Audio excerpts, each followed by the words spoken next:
Today, we continue our journey into the world of the originals. In the previous episode, Davina's unstable magic threatened to destroy New Orleans, leaving the Michelson brothers with a difficult choice: sacrifice Davina to complete the harvest ritual or risk the destruction of the city. Meanwhile, Elijah devises a plan to channel their mother's power through Haley's unborn child to save the city. In the pouring rain, a coffin buried for 1,000 years was unearthed. Elijah and his sister slashed their palms, letting their blood flow freely. Under the watchful eyes of Father Kieran, they generously bestowed their mother's magic upon the witches of New Orleans. With everything in place, Marcel carries a weakened Davina to the altar, and Sophie steps in front of her. Do you believe in the harvest? I believe. Sophie raised the knife and slashed Davina's throat. Davina collapsed weakly into Marcel's arms. The downpour gradually ceased, as magic slowly flowed from Davina's hands into the earth. Under the tense gazes of everyone present, 4 young girls were laid side by side on the ground. Sophie began chanting the spell to resurrect the sacrifices, but the girls remained motionless. It seemed something had gone wrong. Sophie recited the incantation again, but the girls still did not awaken. As the seconds ticked by, Sophie could no longer hold back her tears and began to sob. The harvest festival had failed. Marcel, too, was overcome with sorrow, crying as he embraced Claus. Yet in a corner unnoticed by the others, the witch Sibling was preparing another spell, as the magic that had drained from Davina's body slowly infused into her fingertips. And on the other side of the city, 3 long-dead warlocks mysteriously resurrected. They wandered the streets in confusion until they came face to face with the mastermind behind the hijacking of the harvest ritual. But her name was not Sabine. I'd appreciate it if you called me by my real name, Celeste. 2 vampires were sacrificed and died in the center of the city. This scene left Claus and the other vampires utterly shocked. The mysterious mark on their foreheads seemed to awaken a part of Marcel's memory. He was devastated by the loss of Davina and turned away. To boost morale, Claus freed Thierry, who had been imprisoned. However, Thierry was actually a spy Rebecca had planted to keep an eye on Claus. So when he discovered the strange symbols in the underground parking lot, he secretly informed Rebecca. The familiar sacrificial symbols quickly reminded Rebecca of one person. That person was Papa Tunde, a dark witch who had been active in New Orleans a century ago. Rebecca initially thought someone was deliberately mimicking Papa Tunde to carry out a horrifying ritual. But in the next moment, the long-dead Papa Tunde appeared before her. Rebecca quickly charged at Papa Tunde, but the moment she touched him, she withered. The immortal Rebecca was being used as an endless source of sacrificial energy. Realizing the danger, Thierry immediately ran away. Papa Tunde's next target was Claus, the one who had killed him 100 years ago. 100 years ago, while traveling abroad, Papa Tunde came to New Orleans. With his powerful sacrificial magic, he quickly became the leader of the witches. But he wasn't satisfied with leading the witches. Instead, he arrogantly approached the original brothers and the werewolves, demanding they pay tribute to the witches. He even sent the head of the human mayor as a gift to Claus. Claus couldn't swallow this insult, so he extended a warm invitation to Papa Tunde and his 2 sons at Marcel's welcome home party, secretly studying his enemy's weaknesses. Soon after, Papa Tunde received an invitation to negotiate from Elijah, but it wasn't Elijah who came, it was Claus. Claus pointed out that Papa Tunde's 2 sons were the source of his power. Then, Claus imitated Papa Tunde's previous actions by beheading his 2 sons and sending their heads to Papa Tunde in a box, thus ending Papa Tunde's life. Marcel sat alone in a bar, drinking heavily while waiting for the witch Sophie. He seemed anxious, eager to confirm something with her, but it wasn't Sophie who arrived, it was Papa Tunde. Bent on revenge,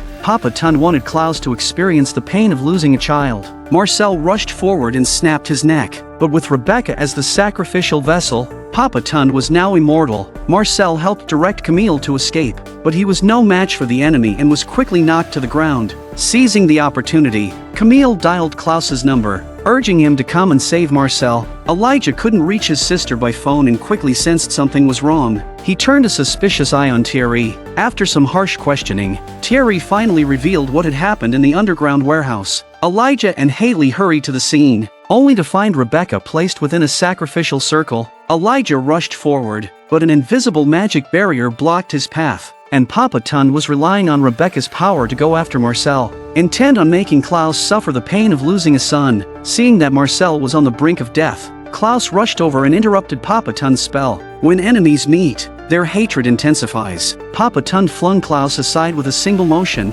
Claus tried to attack again, but he was no match for Papa Tunde. Elijah hastily called Sophie. Sophie explained that the barrier could be broken by adding a stronger magical substance to the spell circle. Elijah looked at Haley, realizing that the hybrid baby in her womb might be strong enough to do it. With Haley's consent, Elijah bit her wrist and let the blood drip onto the spell circle. The magic immediately began to dissipate. Meanwhile, Papa Tunde had grabbed Claus and was preparing to sacrifice him with a dagger. Elijah attempted to step into the magical circle and lifted his sister from the ground. Papa Tunde's blade had already carved the first mark on Klaus's forehead, but with Rebecca's departure from the spell circle, Papa Tunde's magic instantly vanished. Claus seized the opportunity to fight back and quickly rushed to check on Marcel. Papa Tunde had already fled, but fortunately, Marcel is not seriously hurt. Papa Tunde's appearance made Sophie realize that the Harvest Festival hadn't failed, it had been hijacked, with the energy meant for the 4 girls stolen by someone else. This meant that if they could find and kill the resurrected witches, they could bring the dead girls back to life. Papa Tunde's sacrificial magic required the deaths of many vampires. Claus hurried to Marcel's underground prison,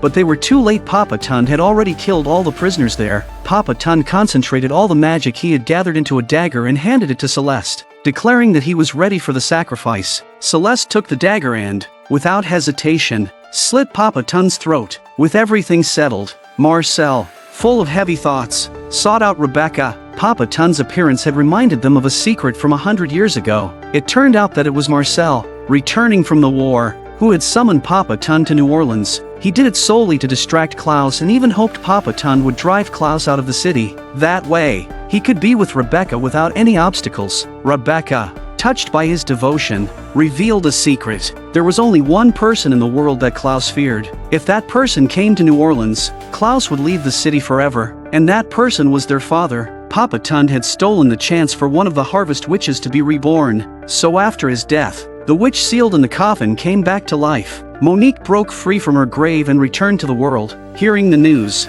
Sophie rushed to her niece's side immediately, but she was unaware that Monique was no longer the innocent little girl she remembered. The original brothers also heard of Monique's resurrection. This further confirmed their suspicions. They just needed to find out who had stolen Davina's magic and killed her, and then Davina could be brought back to life. Based on the drawings Davina had left behind, Haley guessed that the witch who had stolen her magic was none other than Celeste, Elijah's lover from a century ago. But Marcel's worst fear came true. At the open house ceremony at St. Anne's Church, he saw the red-haired witch Genevieve, but he didn't dare to make a scene. The witches began to retaliate in full force. The long-dead witch Elder Bastiana appeared before Father Kieran, leaving a demonic mark on the back of his hand. Father Kieran realized that he would soon follow in his nephew's footsteps and become a mindless killer. Panicked, he sought out Camille and told her about the curse that had been placed on him. Genevieve also quietly arrived at Rousseau's bar. She placed a hooked dagger on the table, stating that if they drove the dagger into Klaus's chest, the witches would lift Father Kieran's curse. But Camille didn't let the witch succeed.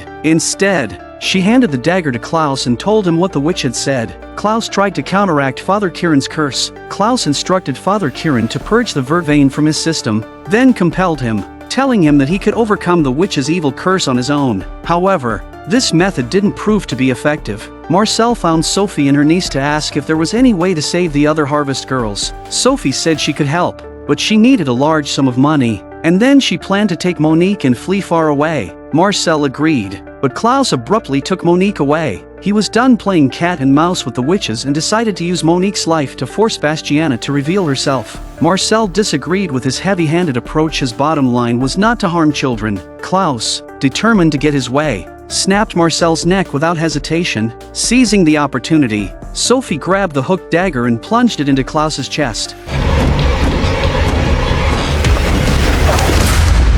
His centuries-dead ex-girlfriend mysteriously resurrected, bringing back 3 enemies of the original family. Elijah realized this was no simple matter and instructed Rebecca to take Haley to the plantation for safety. Elijah sought out the witch Sabine, stating that he needed a witch's help. Sabine was surprised by his visit, unaware that Elijah had already begun to suspect her true identity. Meanwhile, Haley wasn't idle. She secretly started a party at the plantation, because tonight was the full moon. The Crescent Wolves would transform from wolves back into humans, and she wanted to meet her fellow clan members. Rebecca reluctantly agreed to help her organize the party. As night fell, Haley hung out clothes in the open field outside, but once again, she spotted the wild wolf that had secretly helped her before. The full moon hung high in the sky, and the wolves began to appear outside, naked, freely choosing clothes that fit them. Rebecca was preparing some crawfish when a sexy werewolf with 8-pack abs appeared before her. The werewolf, named Oliver, showed great interest in Rebecca. They quickly warmed up to each other, dancing happily under the night sky to the music.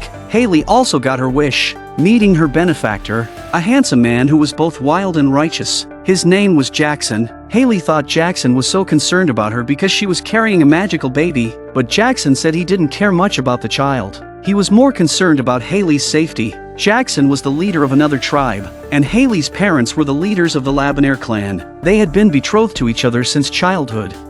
You were supposed to be my wife. After spending the entire day with Sabine, Elijah was now certain of her true identity, and he bluntly called her by her real name. Sophie discovered that Celeste's remains were devoid of power because she hadn't truly died. She had been living by possessing different hosts. Celeste dropped her pretense and passionately kissed her long-lost lover. She still held a grudge against Claus for causing her death and couldn't understand Elijah's unwavering loyalty to his brother. During the kiss, she poisoned Elijah, causing him to collapse. Celeste revealed her true plan. She had already set traps for both Haley and Rebecca. The poison wasn't fatal, but Elijah had only enough time left to save one person. Choosing between family and love, Celeste had given him an impossible dilemma. Elijah had no choice but to wait quietly as the poison took hold. Rebecca and Oliver were kissing passionately in the woods when Oliver suddenly pulled back, saying he had made a deal with someone else. A pack of wild wolves emerged from the shadows, surrounding Rebecca. 3 witches were secretly casting spells. Elijah soon regained consciousness and immediately called Haley. Haley reached for the doorknob, but flames suddenly erupted around her, trapping her and Jackson in the room. Jackson desperately tried to put out the fire, but the flames grew stronger. He quickly used a wet towel to cover Haley's mouth and nose. In the nick of time, Elijah broke through the window, grabbed Haley, and carried her to safety. At Haley's request, he went back and rescued Jackson, but Rebecca had already been bitten by a werewolf and fallen into the witch's clutches. Sophie planned to leave New Orleans with her niece, but Monique had already accepted the teachings of the witch ancestors. She believed her aunt lacked true faith, so she punished Sophie. Sophie bled from every orifice and collapsed, dying on the spot. The cold-hearted Monique then joined the ranks of the revenge-seeking witches. An even greater conspiracy awaited the original brothers. The original siblings, Claus and Rebecca, fell into enemy hands and were trapped in an abandoned sanatorium. Rebecca, weakened by werewolf venom, was barely holding on. Claus lay unconscious, gravely wounded by the hooked dagger. Genevieve cut into Klaus's skin with a knife, reaching into his abdomen to forcibly remove the hooked dagger. Claus slowly awoke, and Genevieve forced him to drink Rebecca's blood, telling him that by doing so, he could clearly see a century-old conspiracy. Rebecca's memories rewound to 100 years ago. During an epidemic control effort, she intentionally befriended Genevieve and Clara, but her true motive was to use the witch's power to summon Michael to the city. So she wove a lie to convince Genevieve to help them. Klaus watched this story unfold in his sister's memories. He refused to believe it, thinking it was a scheme by Genevieve to drive a wedge between them, but the next scene shattered Klaus's heart completely. He saw Genevieve holding Michael's dagger. He had once been falsely accused of stealing that dagger and had been brutally beaten by Michael, never suspecting that the real thief was his sister. In front of Marcel and Rebecca, Genevieve recited a spell, transmitting Klaus's location to Michael. Hatred slowly consumed Klaus's heart. Rebecca! The witches were holding Sophie's funeral when Elijah suddenly appeared, demanding to know the whereabouts of his brother and sister. Monique told him that Celeste had left him a message. She recited a spell, and letters began to appear on Elijah's body. Elijah hurried back to the mansion and took off his shirt, revealing that the letters spelled out the names of various witches. Marcel explained that it was a riddle, and these names were all witches whom Celeste had possessed. Only by solving the riddle would the letters disappear. Elijah and Marcel combed through the human supernatural archives and soon noticed a particular name, Clara Summerlin. She was the one who had helped Marcel cast the spell that turned the Crescent Wolves into wild wolves. With the riddle solved, the names on Elijah's body began to fade away, Haley also made a discovery. Clara had once worked at Iris Asylum, assisting the government in controlling infectious diseases. Realizing that their secret couldn't stay hidden any longer, Marcel hesitated before finally confessing to Elijah that they had summoned Michael. Elijah was furious upon learning the truth. He had always believed that it was his fault Michael had come. He grabbed Marcel by the throat and pinned him hard against the wall. Marcel, however, said he had only been pursuing true love. They needed to find Rebecca and Claus before Claus learned the truth, or the angry Claus will not let Rebecca go. When Rebecca learned that Claus already knew the truth, she desperately tried to leave the asylum, but Celeste blocked her path. Celeste told Rebecca that they had unfinished business. After Rebecca ordered Genevieve to summon Michael, she regretted it and wanted Genevieve to reverse the spell. Genevieve realized she had been used and angrily declared that she would find Claus and confess everything. Rebecca, terrified, grabbed a towel used by an infected patient and pressed it over Genevieve's mouth and nose. But this act was witnessed by Clara. Rebecca killed them. Rebecca was frantically running for her life, her own brother in deadly pursuit. Claus couldn't forgive his sister's deliberate betrayal. He chased Rebecca into the basement, ready to make her feel the agony of being stabbed by the hooked dagger. Rebecca tried to fight back, but she was no match for her brother.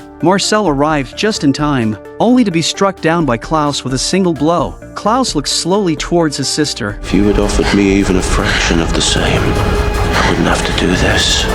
He was about to strike when Elijah suddenly appeared and grabbed the dagger and stabbed it into Claus' chest. Claus looked back in disbelief at his brother's cold expression. Marcel and Rebecca seized the moment and fled in a panic. Claus slowly collapsed into Elijah's arms. At Elijah's request, Camille hurried to the original siblings' mansion. Without her presence, Elijah didn't dare to awaken an enraged Claus. Rolling up his sleeves, he reached into Klaus's abdomen with his bare hands to remove the hooked dagger. Elijah pleaded with Camille to take good care of Claus, as she was currently the only person who could stand before him without being immediately killed. He couldn't risk staying by his brother's side any longer. Haley had disappeared with Sabine, and Elijah needed to find Klaus's child as quickly as possible. Claus had regained consciousness, but his body was still extremely weak. Upon Camille's questioning, he recounted the story of what happened 100 years ago. While Marcel and Rebecca were conspiring to summon Michael, Claus had already begun to see New Orleans as his true home. He had also long known about his adoptive son and sister's secret relationship.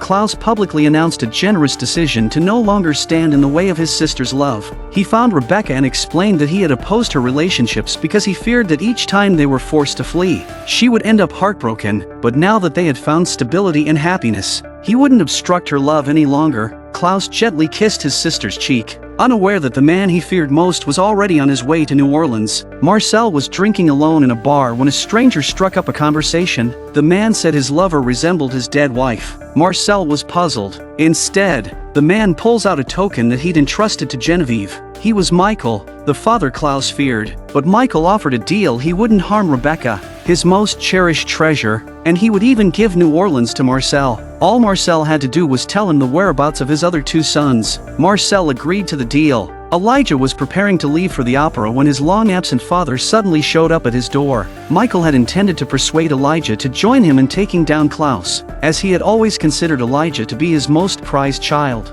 Is an abomination. You do not talk to abominations, you erase them.